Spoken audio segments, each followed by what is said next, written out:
Thanks very much for listening to the Voice of Job Seekers. This is Mark, and if you want to know about me, if you've been listening for the first time, want to know more about the podcast, the blog, the articles I write, the live streams that I do, the videos that are on the channel, then you can go to thevoiceofjobseekers.com and catch up with me there. Of course, you can always text me if you have input for the show, 708-365-9822. You can also email me at Mark at the Voice of Job Seekers if you have questions about anything that you see from me or I might be a part of. So we're coming down to the last. This is show number 3. The next 2 shows, May 4th and May 18th. On May 4th, Claudia T. Miller joins me.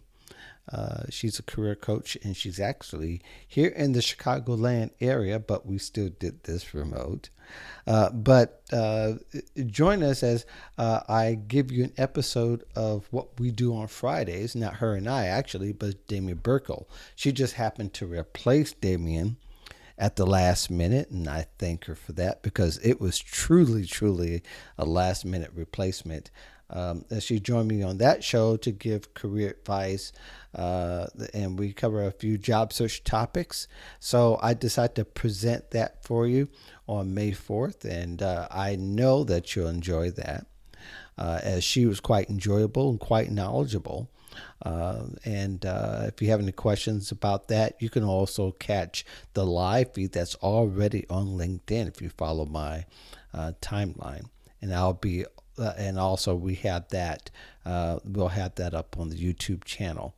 The other thing I want to be sure to cover with you is that being that I'm going to be on a hiatus from May 18th to about September 12th, and that's when we'll begin the new episodes. I believe it's September 12th or the 14th, whatever the Tuesday is of that particular week. That's, I believe, it's the 14th. But I'll have that in the show notes, and you'll see that in the newsletter. By the way, I will still be producing a newsletter once a month during the summer, so be sure you sign up for that at thevoiceofjobseekers.com. Sounds like I'm all over the place, but I'm really not. This is really kind of an organized thing, but hopefully, again, too, is that you're getting as much as you can out of your job search, that the actionable items are that you're able to get out of my articles and the podcasts, the live streams, the videos. Hopefully, if you ever have any questions, you can feel free to email me. But really, I want you to take that time. As I always say, job searchers lifestyle. So every single person that is listening should have something going on as far as their career development, that they're learning something new that will serve you in the future, that maybe you need to go back to something in the past that will help you.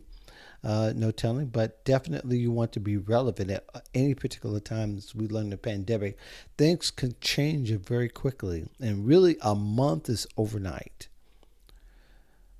And if you're preserving yourself to wait till to start a job search process, in other words, you need to learn some new skills, you need to figure out what things will look like in the future, that you're not going to wait till 2 months before you have to leave that job.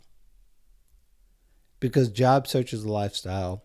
It's something that you're going to have to do from now on if you want to pivot quickly. Now, if you don't mind taking breaks, that's fine. But for a lot of us, especially people who live from check to check, from year to year, it's not much of a choice. That you'll have to find something very quickly once you find out you've been laid off, fired, or that you need to leave.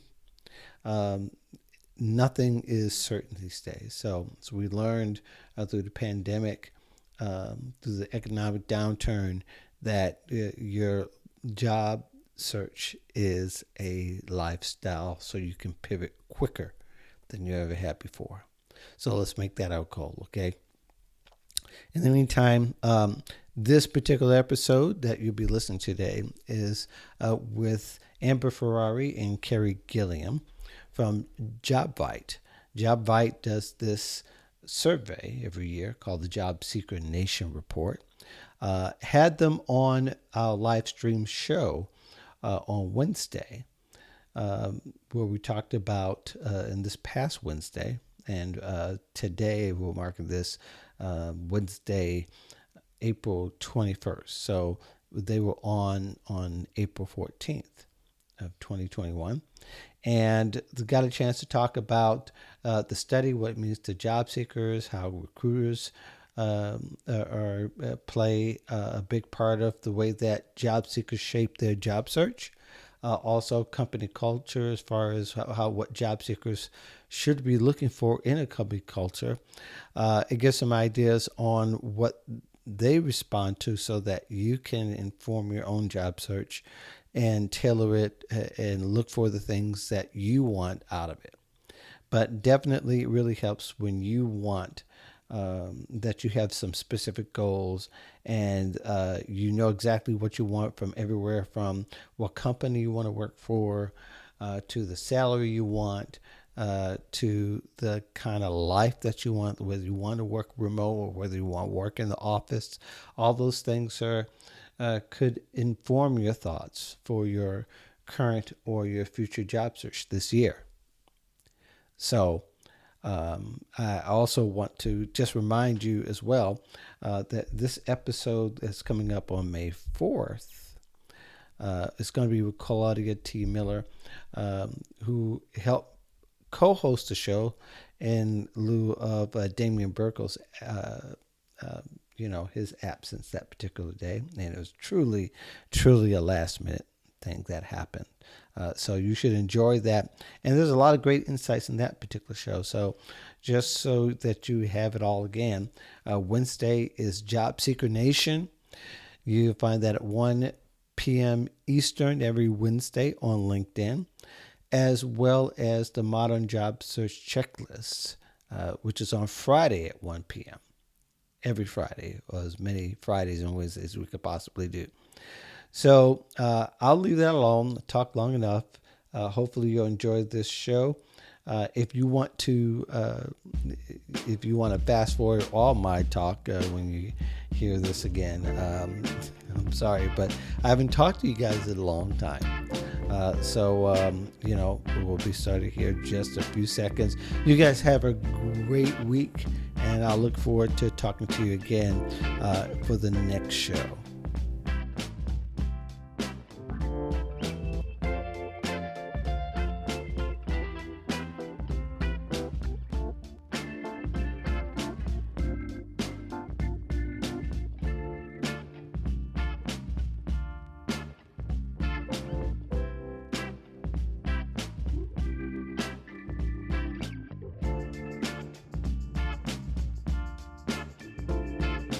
And for those who are watching us live, thank you very much for joining us on Job Seeker Nation. It's very much an ironic, our name Job Seeker Nation, in which we're going to be talking about the Job Seeker Nation report that comes out every year. So I'd like you guys to, for sure, to give us a hi in the comments, and also just to let you guys know that Jack, who usually joins me every single week, my co-host, ain't going to be here today. So I'm going solo with these fine experts in what they do. And of course, what they do is they generate the job seeker survey, Job Seeker Nation survey that comes out every year. Jobvite, if you don't know, is a comprehensive talent acquisition focus suite that powers a marketing-inspired recruiting approach. If you want it in short, it's a software company. Did I describe that right, guys? Carrie, Amber, right? Yeah, that's pretty much it. Great description. Yep, end-to-end talent acquisition suite. Nailed it. Yeah, I got it straight from your employer play page, so don't be that impressed. Great reading comprehension, Mark. Thank you very much. Amber Ferrari, who is the first one glasses with the white jacket, is a marketing manager, communications and sales support. And Carrie Gilliam is VP of marketing at Jobvite. They're both guests today. Again, we're going to dig into the Jobvite annual report. And a lot of my colleagues are very interested in this conversation. So a lot of them are going to catch the replay that shows. And then, of course, I'm going to rebroadcast it on the Voice of Job Seekers podcast next Tuesday. So if people are missing it there, you have a couple of choices, and then we're going to upload to YouTube and all that kind of thing. So I definitely want as many people to get a hold of this as possible, because what we deal here is with job seekers, and I want to get right into it. So this is a toss-up for anybody, of course, to talk about. And the page of the report are categorized. So I'll go ahead and read the part that if people are looking along, if they want to look back at the job hunt amidst COVID-19, that's kind of a big deal. And that alone could probably elicit an hour's worth of discussion, but we'll try to build some context around it, because people are anxious. Because last year when we had the study out, that didn't factor in at all. In fact, it kind of broke. The study broke almost simultaneously with the pandemic. Is that right? Yeah, last year we were about ready to hit publish, and it was a couple weeks into the pandemic, and we said, well, all of a sudden this data is pretty useless, right? Like everything changed overnight. So we went back to the drawing board and surveyed another 1,500 job seekers, and it ended up really interesting because you could see the difference before and after. But yeah, definitely, we talk about the need to be agile, and there was no better example of having to be agile and shift priorities and directions overnight there. Yeah, that is, if Carrie, okay, you perfect right there. You're right in the middle now. You were. Okay. You shift over, I guess, would be to your now right. I am? Yes, perfect. Okay. Yes, perfect. We were missing part of your mouth, I so won't we don't move. want to do that. Okay, good deal. Thank you. Yeah, so I think there's all kinds of questions I can go here. I tried to keep it to a few questions and then build discussion around that, and we'll see how that all turns out. It says in that section, 25% of the respondents have changed industries since the onset of the pandemic. Now, people were changing industries, but were a lot of people forced to change industries, or were a lot of people, was this due to, because I'm sure there are people who are transitioning anyway into a different career, but perhaps what might have been some factors that maybe you've gotten some feedback that people were, and the reason why they were changing careers, or that they had maybe even stopped from looking, or the factors that keep people looking for a new position. Yeah, I think it was really out of necessity, right? I think you're right. A lot of people, particularly today's workforce, I find that they do want to change industries, right? We're not sort of pigeonholed into a particular industry anymore, like I think it used to be in the past. And so I think part of it's just natural, but certainly all of the changes that have impacted the workforce this year and the opportunities for jobs and where I can get jobs has changed. And so, yeah, I think it's led a lot of people out of necessity to change industries, right? They're doing what they have to support their families and take care of their loved ones. Sure. There's a lot of out of necessities, but I think a lot of people were also feeding off a great job market, in some sense that people, unemployment was pretty low at that particular time, and everything pretty much kind of ended overnight. So, Amber, in your estimation, how much of that, as far as you could tell, as far as what your numbers would say, and maybe some of the feedback you've gotten, that people were kind of on the brink anyway, and maybe some people at that particular time, when we saw the hospitality industry and the travel industry kind of go under, did we see behaviors change in perhaps people's approach to job search at that particular time? So one thing that's interesting is that 69% of our respondents said that finding a job in general was going to be much harder, which I think we all could have probably guessed even before getting the results back, that's the feedback we would have gotten. An interesting counterpoint to this same job search category is that people with children we're very open to new opportunities, even amidst the tight labor market. So you see that 71% of men with children and 44% of women with children were much more likely to be satisfied with their job. So, hey, if I have a job, I'm okay with it. I'm doing all right. But I'm also super open to other opportunities. So I think that statistic is reflected in that 25% of respondents who changed industries, because we have so many job seekers who might be okay with their job, satisfied with their job, but are open to changing. And I think that might be reflective of the family component. So, hey, I'm doing all right, but if I have the opportunity for something better to either further my career or maybe advance my income status, I'm going to do that because I have a family to support. So I found that very interesting as far as takeaways go. Yes, Carrie, I think as well is that maybe there might be a difference in the way that people look with their families, and you can't help but if you're, if you're sitting anywhere in your house, that's going to be affected. And there are people who found found like a new life that, hey, there are things that I need to be here for. Was there a line between those who like had management responsibilities and or that they were, tech workers or just regular workers? Was there any feel for how each of them felt about their situation, to point to where I saw in some cases where executives said, it's time for me to rethink this whole, working 12 to 15 hours a day kind of thing. Did you get any kind of feedback like that? I don't know that we specifically asked about roles or level of management, but I think your point is right on. I think a lot of us, most of us are workers, and we had this time to reflect, right? And our lives changed a bit this past year. And, some of us are anxious to get back out and socialize more and get back into an office. But I think a lot of people learn to appreciate being at home and the quality. Even the other day we were driving and I said, gosh, there's still just a lot of people out walking and running and biking. And it's still far more than you used to see, which I think is great.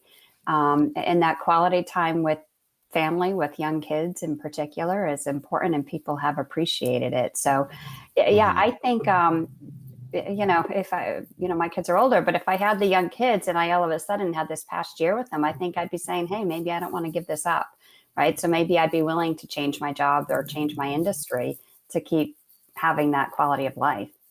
Yeah, my both my sons are grown, and both were able to change industries and change jobs pretty much as they had intent to. I thought there was a very interesting dynamic that there are some. And let me just switch gears a little bit. Maybe I won't go down that road. I'll come back to it. But there have been, there was the fact that there was 36% had been out of work for 6 to 12 months. And probably there's still a lot of folks out of work now, even though the unemployment is still lower. Is there any idea when you were figuring, did you I mean, I should back up a little bit. And what I want to say was, well, we got shots. Now that we have shots, people are feeling a little bit more confident in people's ability to get back to work after being out after a long period of time. Are you feeling, or is there, I want to say, is there a sense of relief that because the things are opening up, that maybe that people were waiting for that moment as opposed to always continuing to apply throughout the whole pandemic? Did any part of this get to be counted as part as this study? Because you ended the study a little bit before, but I'm thinking that maybe things were promised on the horizon before the end of the year, and maybe there was you might have gotten some feedback regarding that. Yeah, I think you're right. I think that there's got to be a sense of relief for a lot of workers. To me, what we found in general from this is we all have these individual work experiences and we all have unique Mm-hmm. needs, right? Depending on, Right. whether or not I've had my shot or not, who else lives in my Mm-hmm. house, right? Do I have to worry about bringing COVID home to them? Am I juggling young kids, right? It Mm-hmm. really comes down to this really individual, personalized work experience. And so it Mm-hmm. impacts us all differently. But yeah, in general, I think a lot of people, it's that relief that, the shots are going to be available, right? In some parts of the country, they're quickly becoming generally available now. And Mm-hmm. really, that just opens up the door for so many people who maybe weren't able to go back to work, right? For whatever personal reasons, Mm-hmm. individual circumstances. So I think you're right. I think that that word relief is really a great word and hopefully leaves us pretty optimistic and excited about the future. Right. Now, what I found very interesting is that something you didn't do in the past, and I think if I'm understanding this correctly, is that people are applying more directly from the employer's site, career site, than any other time. Um, could you explain a little bit more about what was the thinking in measuring that, as opposed to not being available last year? Sure. Amber, do you want me to take that, or I don't know if you want to? You can take that one, Yeah, Carrie. sure. So we always look, so alert, going back to who we are, what we do, right? We provide software and services for recruiters. So it's important for Mm-hmm. recruiters to understand where the traffic's coming from, right? Are the Mm-hmm. candidates coming directly to their career site? Are they going through a job board, right? It's important to us to share with our audience what the candidate experience looks like and what that journey looks like. So that is one of the things that we measure. And one of the things I would just say for job seekers in general is, know that there's different ways you can get to that apply process, right? Mm-hmm. And make sure that you're not just depending on the job boards, right, which are super important and recruiters depend on them, but also really take the opportunity to get a sense of the company's culture, what it's really like to work there, and be looking at the career site where they might post a little bit of information about what it looks to like to work there. Be looking at the social platforms, right, to see what Mm-hmm. people are saying about them as an employer, and sites like Glassdoor, right, where you can really get a sense of what Mm-hmm. it's going to be like to work there. There's so much information out there that make sure that you're not dependent just on the job board or on the career site. Right, right. And Well, go ahead, Amber. Go ahead. and Mark, to Carrie's point, I wanted her to cover the overarching reasoning behind that. But what I thought was interesting was that even though job boards are number one at 60% of how people apply, it did drop 12 percentage points since 2020. So people are Okay. definitely looking and finding job opportunities in different places, which I think is important, not only to understand from a recruiter perspective, but also for job seekers to realize, oh, I can be marketed to from a recruitment marketing perspective in different ways other than maybe what I'm used to, and to be keeping your eyes peeled for those opportunities that land in your lap in different formats. Yeah, I find it interesting too because I think in the past, employers, not every employer's house their own employment site. Um, that there's more people, there are more and more people willing to go there as opposed to applying on LinkedIn or applying through Indeed, which aggregates a whole bunch of other sites. But I really think, as it alludes to your numbers that you said earlier, Amber, about 69% of the workers believe that getting a job would be a little bit more challenging than it ever has. That maybe the pandemic has changed the habits of some folks.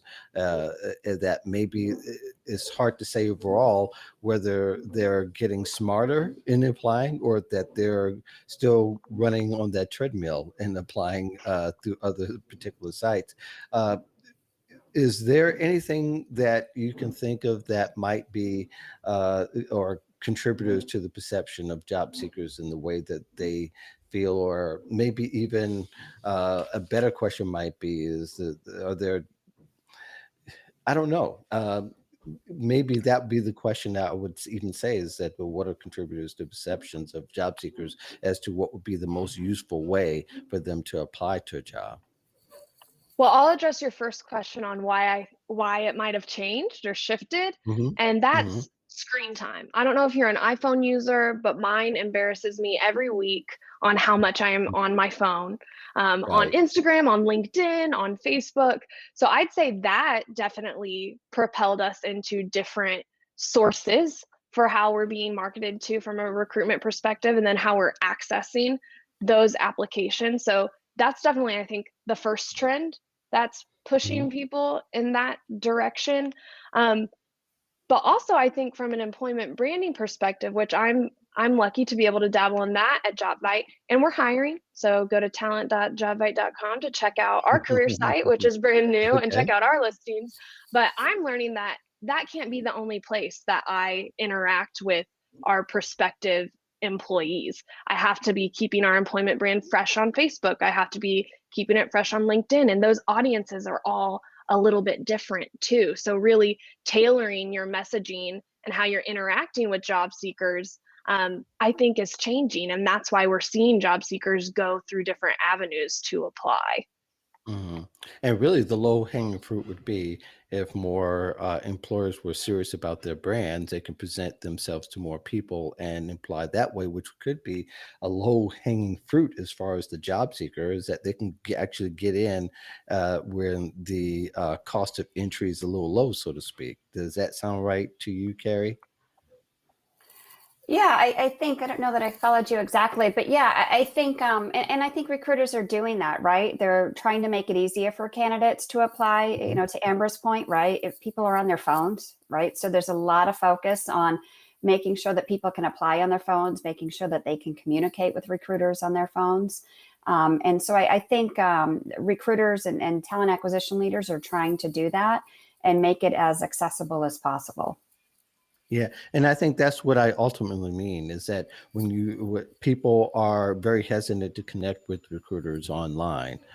They don't think they can. The ones that do are kind of overreaching because they're over asking and the expectations are unrealistic, and not realizing that recruiters often are pretty much are working for the company. They're not working for the job seeker. So I think there's that perception, but I think it's up to the employer to kind of help educate people in that kind of way. So that's what I was kind of looking at when really, the harder. I think people are buried with a lot of stress, and they want to do things. They don't want the frustration. They want to. Uh, they want to apply without as much stress as that they feel. Is there a sense of how much stress, and I know that you could talk a little bit about, Amber, about the stress that people are feeling and what they responded to in the survey, because I think that people, they don't want to apply to somewhere where there's a lot of stress and that the job hunt is already stressful, and they were looking for as least stress as possible. So maybe you can give us an idea of what the Jobvite report had mentioned regarding that. Yeah, so I mean, increased stress I think was going to be inevitable, like I mentioned earlier, with the state of 2020. And so 58% of workers reported increased stress since the pandemic onset, which is huge. But one alarming statistic that jumped out to us last year, and then we also revisited this year, was the amount of food insecurity that our job seekers surveyed were also handling. So not only is the job seeking process more difficult, 69% said that. We've echoed that a few times. 58% Hmm. said, hey, it's even more stressful since the pandemic. We had an increase of 11% of people who said that either they or someone in their immediate family had gone without food for 24 hours. So 30% of surveyed workers said that. And then last year it was 11% less. So we're only seeing that increase. So I think it's a multi layered stress factor. Applying for a job's already stressful. It's more stressful Hmm. now that I'm home, now that we're in a pandemic. And also there's serious food insecurity that, is probably doubling, tripling, quadrupling these stress factors. Yeah, people feel like they're eating too much, or maybe even eating too little. I thought that was astounding, the fact that there were a lot of people who actually went at least one day without eating for 24 hours. Again, you may have clarified it, but some of it's due to stress, some of it might have been due to circumstances, physical circumstances. Is that a good assumption there, Carrie? Yeah, absolutely. And I think one of the other things that came out of the report was just how many people are using their mental health benefits at their employers. Amber, Hmm. you would remember the stat better than me, but there was a big increase in how many people are using their mental health benefits, which we think is just wonderful that people are taking advantage and using it because, Hmm. yeah, I mean, we do all have stress. And I think it's not only juggling kids at home and having to do things in a different way and worrying about, what's next. To me, it's also just this fear of the unknown, right? This Yeah. whole past year has been like, when's it going to end? When are we going to get back? Right. And it's this fear of the unknown and not knowing what to expect, not knowing what to look for, that just leaves us very stressed and very uneasy. Yeah, there's the effect of the "Are we there yet?" With the kids and traveling, and it seems like it's a long time, and all the kids are asking, "Are we there yet? How long we got to be?" And yet this is something that we have never, it's like driving to the bridge to nowhere. It just Right. never ends. But I think ultimately that people are, because I think we get ask that, or I see that online, or I get an email asking about how things are shaping up every week practically, about how when things end is we don't know, even with having the shots available, and seemingly there's people going through stage 4s and stage 5s are opening up in their cities. um, I just really feel that many people are just waiting for somebody to say that it's okay, go and do, when really people should have kept up their intensity or their efforts all throughout instead of waiting for permission. That's the kind of the idea that I get. I don't know about what you guys got a sense of in responses, but I think people are waiting for permission and waiting for the checker flag, so to speak. So I think that's good. Now, in the preferred communication part of it, and I thought this was interesting because we're making this shift, which was kind of head this way for years, and we heard for many years video is going to be the new thing. Well, video kind of landed in our lap in 2020 for sure, whether we liked it or not. You said that in your study that 46% are now preferring video, where where I find also that many people feel stressed over video. I think I was one of them, but I found that for me in the conduct business, that was going to be it was a must do. Is there anything that kind of is there one particular factor other than that it's a must have now, where people are finding it a better option than some of the other ways that they usually communicate? I think, Go ahead. go ahead, Carrie. I mean, you're up. Go ahead, Video. Amber. Speaking of stresses of video, talking over each other. So I was going to say, first and foremost, I think what people are craving is good communication, whether that Mhm. be video, whether that be text, whether that be over the phone, because we have 83% consider communication from employers that's good to be the number one factor in their positive candidate experience. So I Mhm. think that's the initial criteria. I think the movement to video in 2020, it'll be interesting to see if that's sustained in 2021, because good communication at first, when people were moving to remote, was any communication.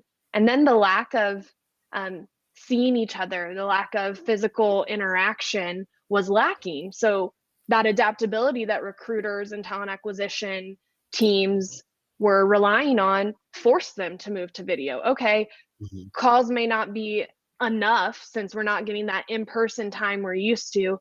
we've got to adapt somehow. Okay, now it's video.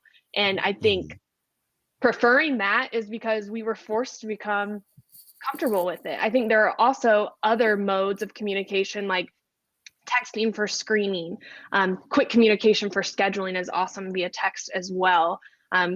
Phone screens, email is still popular in certain interactions too, but if it's not good communication, that's going to hit people the wrong way, because then the number one negative leaning candidate experience was because of bad communication.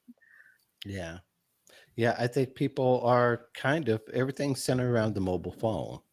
And being Yes. that you can call, email, text, the fact that there's more recruiters who are text messaging now and using text messaging software to interact, even as a way to passively interview candidates for positions that are they're coming alive. The intel that people are getting from video is very interesting in two ways, because there's companies that are using video as the way to screen out candidates and to exclude them. Because their first interview very often is with a video. And for, if a job seeker doesn't like the experience from the first time, that tells them that, that they don't want to work for that particular company.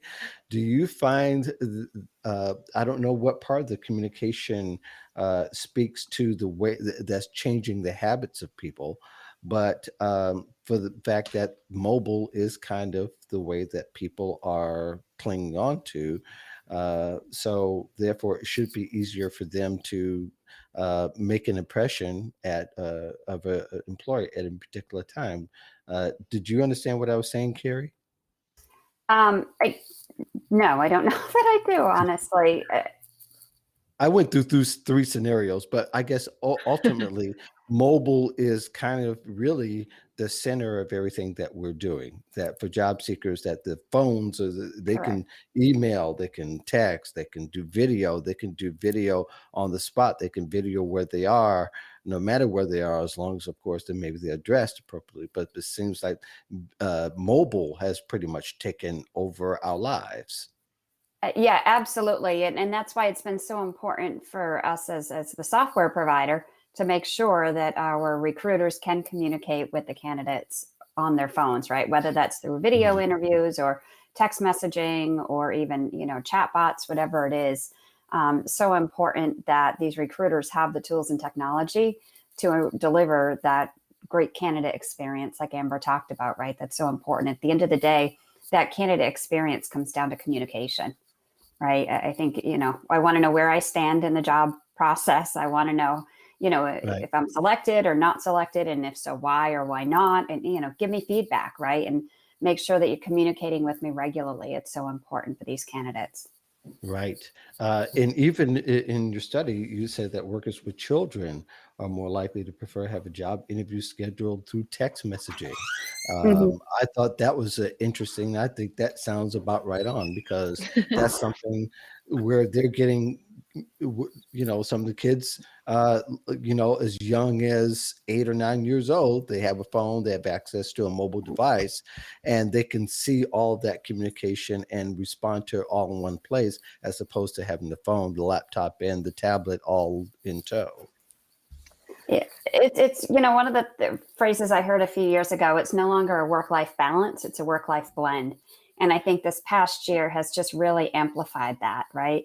It's, let me juggle my kids, drop off, pick up, feed lunch, whatever. And at the same time, get this interview scheduled. So I think it's really that blending of our personal and our work lives this past year that's just brought the need for that to be so important. Yeah. Yeah. Amber, did you want to add anything to that? There's a GIF out there of Aziz Ansari, I'm pretty sure, in his stand-up where he's saying, if you call me, I think my house is on fire. So please just text me that. And I think parents would identify with that too. Why am I getting a phone call? Please just text me unless something's wrong. Yeah. So I think that recruiters kind of embracing that human element this year has factored into the results of the survey too, because we're recognizing, I should give people a little bit of grit if they don't respond to my phone call right away. Oh, maybe I need to text them. Because if you're like me, you've got all my voicemails, all my missed calls are just piled up in my notifications, but my inbox for my text is at 0. Huh. That's interesting, Amber, because what we hear a lot of, Jack and I've been, through the show, we hear a lot of recruiters ghosting, despite getting all that messaging in one place, that they're experiencing a lot of ghosting. Uh, I didn't see, or I don't know if you got any feedback regarding ghosting. And I know might be going a little bit off script, but it does have something to do with people anticipating what kind of company culture that they're going to be a part of if the messaging isn't as consistent as it needs to be. So while we didn't look into ghosting specifically, using that terminology, as I referred to earlier, negative candidate experience, 48% of people said that bad communication is factoring into the Sure. negative experience. So I'm sure you could group ghosting into that category. But yeah, we didn't touch specifically on how that is affecting job seekers. We had, though, Amber, in the fall, we did our Recruiter Nation survey. So there's where we reached out to recruiters and asked them questions about the job seekers. And in that survey, it came back that 55% of recruiters had been ghosted by a candidate.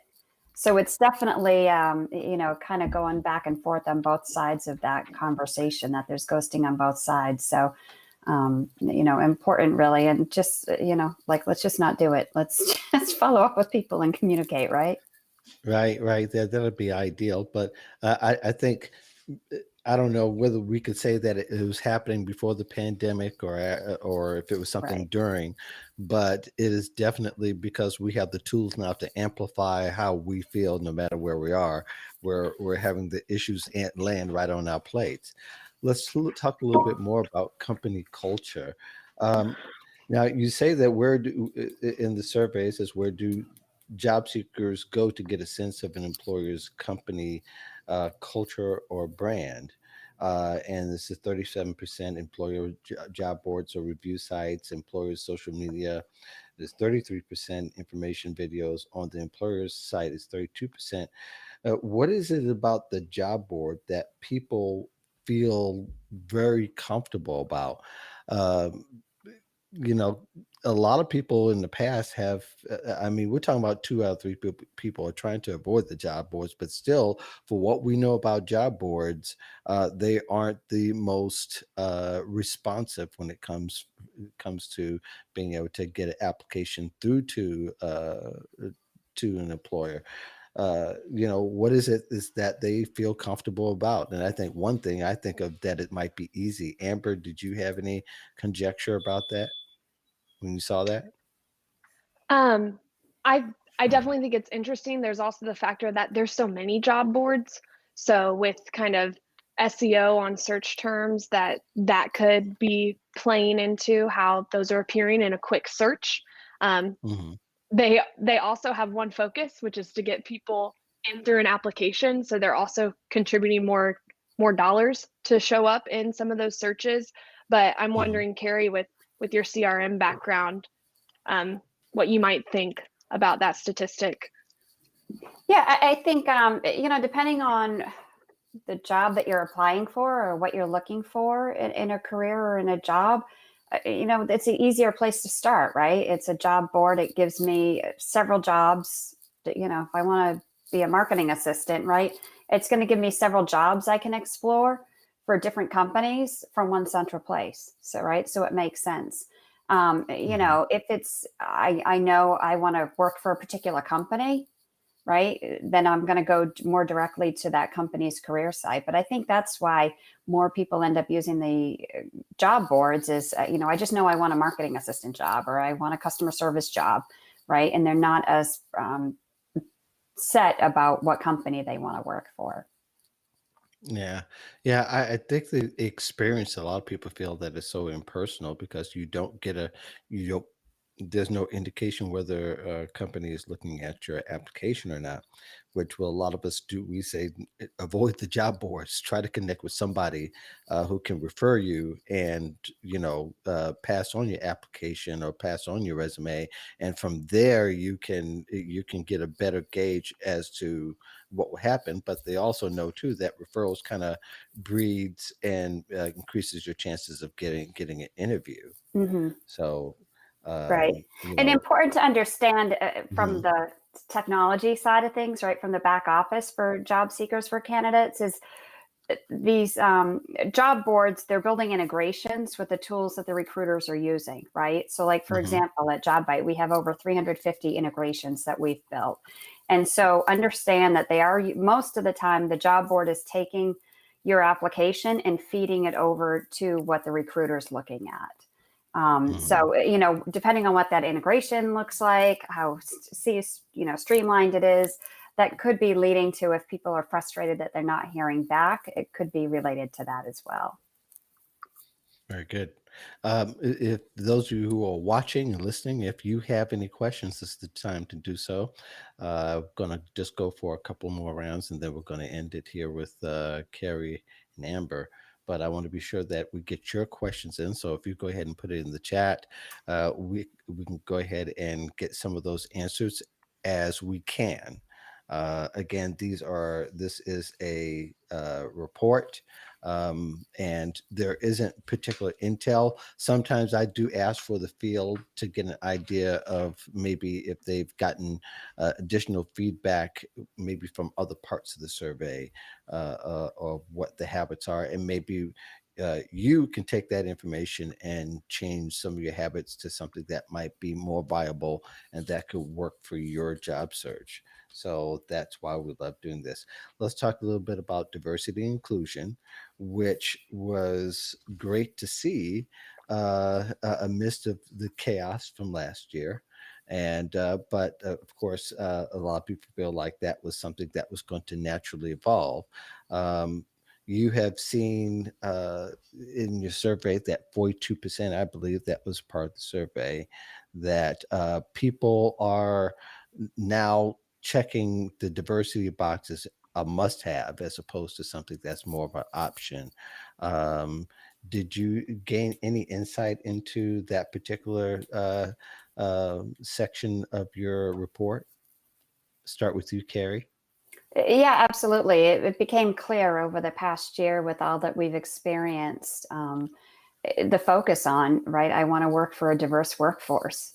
And Mm-hmm, it came out loud and clear in this report that people are, and even when we talked with recruiters, right? The recruiters are getting asked these questions, right? People are mm-hmm, proactively, candidates are proactively asking the questions about how diverse is the workforce, and, what are the plans, right? It's not that you get there and it's 100% ever, right? It's not a destination kind of a thing. It's a continuous journey. So mm-hmm, I think it's important, one, candidate should feel confident in asking questions about, tell me about the workforce. I think it's just a great reflection on, I feel like this past year, many of us have come to just reflect on what's important to us, right? What are my mm-hmm, values and my principles, and where do I want to work, and where do I want to spend so much of my time? And that's coming through in this. And so also important for recruiters to know that you better have a good answer, right? Wherever you're at mm-hmm. with it, you better have a good answer, and really important to include that kind of information on the career site, because the candidates want to know. Yeah, and I think a lot of that information now that that companies have provided more transparency than they have, that people can check to see what the recruiter is saying is true, and Yeah. maybe check off that box if they feel like the recruiter is not being genuine about it. Your insights, Amber, from that part of the report. I think one thing that plays into all of the results in our 12th annual Job Seeker Nation report is that the results are so humanizing. So one thing Hmm. I think that I've noticed, and diversity and inclusion is definitely a part of that, is we were thrown into a pandemic we didn't understand in 2020. And so we had Hmm. to ask a lot of questions.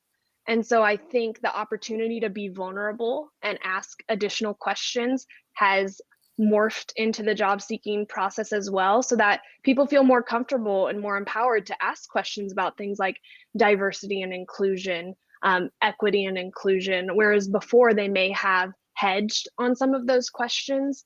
We're having to ask questions about a lot of things.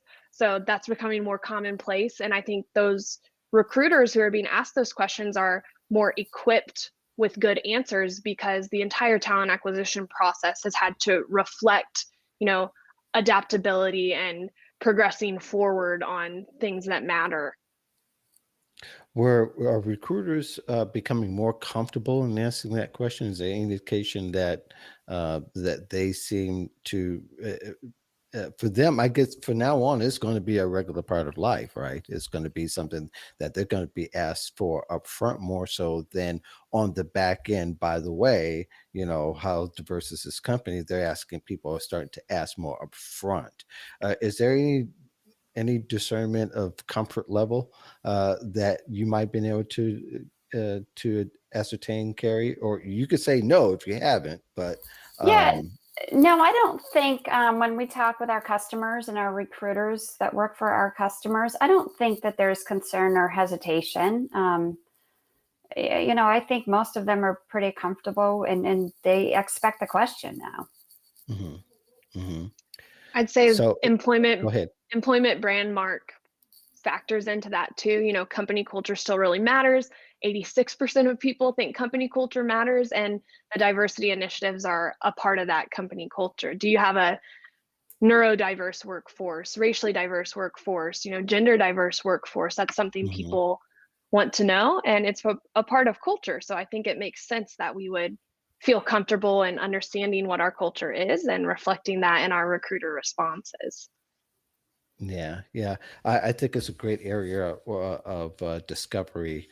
And I'm sure there's somebody who's going to just focus somewhere out there is going to focus completely on diversity and inclusion studies that we'll probably see more data from. But I just really, I get the idea that being that there's a shift in the way people's behaviors and their expectations is going to cause a shift with employers and what they're willing to put out as part of their brand and part of what they'll be able to communicate through their recruiter. So I definitely can see that changing and going to be watching how that's going to evolve over the next year or so. So did you guys have any closing remarks regarding any of the data or anything that we talked about? Or maybe there's something that would be worth noting in the study that might be helpful to job seekers in particular? I guess that what I would say is if you haven't looked at the report, please do. You can get it at jobvite.com, the Job Seeker Nation Report, The Rise of the Optimized Workforce. And as a job seeker, I think it's just always important to know what the recruiters are looking for, right? If you're looking for a new job, if you're looking for something different, something better, know what the recruiters are looking for, be confident in asking the questions, right? Make sure it's a good fit in the right culture and the right company and the right job opportunity for you. And so I think it just gives a lot of good insights, and understanding how the process works, right? And how to get that best fit job for you. Yeah, Amber, anything you wanted to add? Yeah, I definitely agree with what Carrie was saying. And the one thing I'd add that we didn't touch on is openings and referrals. So just understanding as a job seeker that, well, yeah, job boards are readily available, career sites are readily available, even in a more remote world than we're used to, staying connected is super important. And Jobvite preached that to our employees throughout the entire year. Stay connected. Referrals are a huge part of the job seeking process. So reach out to your network, to people that you're connected with on LinkedIn and otherwise. And there's a whole page about that on page 21 of the Job Seeker Nation report. So check that out and understand that, like, hey, if you are a job seeker and you're at a current company and you don't know about your referral program, you should find that out too. Right. And that's something I probably should have included. There was so much data to include that's actually so much an data, important Mark. part of it. So much. So much. We know. That's what you guys do. But we lived with much? it. Yeah. So we've seen over the years that it continues to grow, that people get jobs through referrals and through networking by staying connected. Had you seen an uptick in that in the past year through the survey? Big upticks, yeah. So 71% of workers are likely to share job openings, whereas it was only 63% last year. Mm-hmm. And then 82% are actually likely to do that via social media, whereas it was 74% last year. So it's moving up Mm-hmm. every year. And I think the fact that it moved up in the year that we just had is no coincidence. Yeah, absolutely. Well, let's see here. Amber Ferrari, thank you very much. Yes. Carrie Gilliam, thank you very much for joining us. If people want to reach out to you, I provided your names in the thread so they can reach out to you via LinkedIn. And of course, they can always go to Jobvite for more information about the company and about what you guys do. You can always also go to the LinkedIn employee page, or the company page rather, and you can get more information and more insight there. Thank you very much, ladies, for joining us, and thank you all for joining us here on Job Seeker Nation. We'll be back next week, and you should know that we're going to have Andrew Seaman, the LinkedIn news editor, for the LinkedIn Lives. He does the Big Friday show on LinkedIn. I think everybody will love to have that. So get your questions ready for Andrew for what he's seen. And he's talked to a lot of people, and we hope that you guys will get a lot of value out of that to help you with your job search. In the meantime, thank you very much for joining us here. We welcome you to continue the thread if you need to. Thank you, and we'll see you next week.